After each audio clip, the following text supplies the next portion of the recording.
Wow, pwede na. Okay na siya. Luto na. Gandang buhay. Today, I will cook lechon paksiw. Butter. Tara lang. Ang palas. Lagay ako ng space with garlic, onion, pretty sesame, soy sauce, saka yung Mang Tomas. Hayaan ko munang absorb yung sweetness ng Mang Tomas. Yung flavor niya. Butter! Nilagyan ko ng tubig ko kung tumasgas to empty. Sukang iloko. Makonti na yung sabaw. Okay na. Hindi ko siya masyadong dudurugin.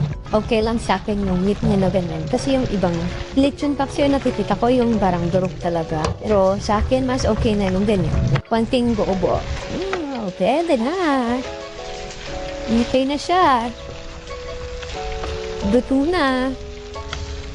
Hindi na siya masabaw. Sauce na lang yan.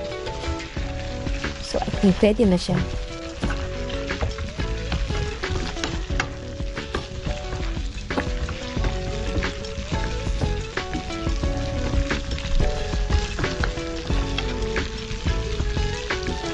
So, yan ang aking lechon paksiw.